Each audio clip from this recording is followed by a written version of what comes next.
আসসালামু আলাইকুম রাহমাতুল্লাহ। সম্মানিত কোয়েল পাখি খামারি ভাই ও বোন, আমার পিছনে যে পাখি দেখতেছেন অর্থাৎ দুই সামের পাখি।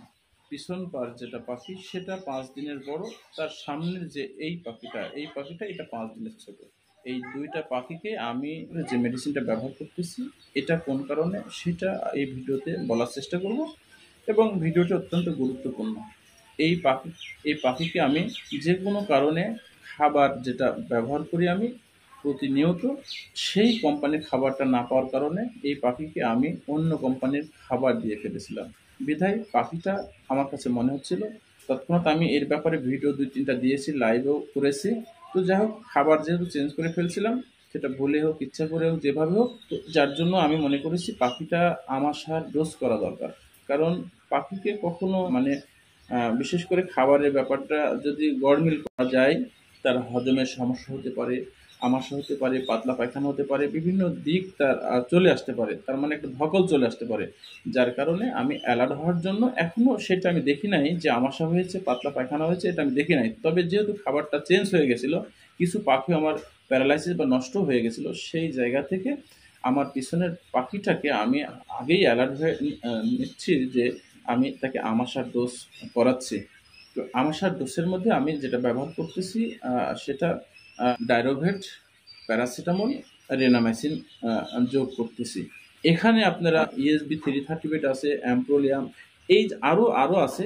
তো সেইগুলোতে আমি না গিয়ে আমি নর্মালিভাবে ডাইরোভেট, অ্যান্টিবায়োটিক, নর্মালি রেনামাইসিন, সেই সাথে প্যারাসিটামল ব্যবহার করতেছি। তো পাশাপাশি দিনের বেলাতে একবেলায় আমি স্যালাইন ব্যবহার করতেছি এই যে পাখিটা দেখতেছেন এই পাখিটার উপরে।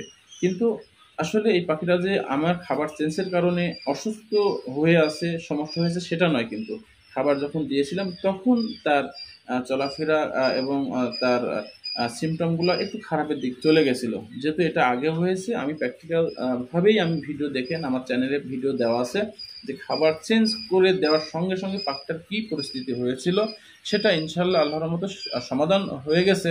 কিন্তু তারপরেও যেহেতু তার উপরে একটা প্রভাব পড়েছে, ধকল পড়েছে, যেহেতু খাবারটা আমি একেবারে হুটহাট করে কোম্পানিটা চেঞ্জ করে দিয়েছি, যার কারণে আমি তাকে আমাশার ডোজ করাচ্ছি, এবং এই আমাশার ডোজটি আপনার চলবে প্রায় 3 থেকে 5 দিন ব্যবহার করব।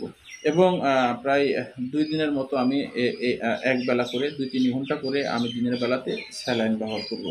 আমি আশা রাখি যে আল্লাহর রহমতে আমার এই পাখি যেটা দেখতেছেন একেবারে তার যদি কোনো ধকল লেগে লেগে তো গেছে, এর থেকে সামনের দিকে কোনো সমস্যা না হওয়ার কথা হবে না।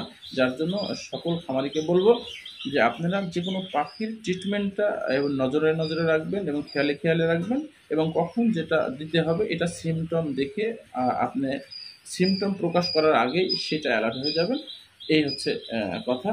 আমি মনে করেন খাবারটা চেঞ্জ করে দেওয়ার সঙ্গে সঙ্গে আমার মনের ভিতরে হয়েছিল এইটা আমাশা ধরতে পারে, পাতলা পায়খানা হতে পারে, যার কারণে আমি এই অ্যালার্টটা হচ্ছে, এটা খামারের একটা দায়িত্ব। তো আজকে এই পর্যন্তই। বিশেষ করে যে কোনো মেডিসিন ব্যবহার করবেন অবশ্যই ডাক্তারের এবং অভিজ্ঞ খামারিদের পরামর্শ নিয়ে, সেটা আপনার জন্য ভালো হবে। অথবা কাছাকাছি পাশের কোনো পশু হাসপাতাল থাকলে সেখানে গিয়ে, সেখানে অনেক ডাক্তার থাকে, তাদের সাথে পরামর্শ করে আপনি আপনার পাখিকে মেডিসিন ব্যবহার করবেন।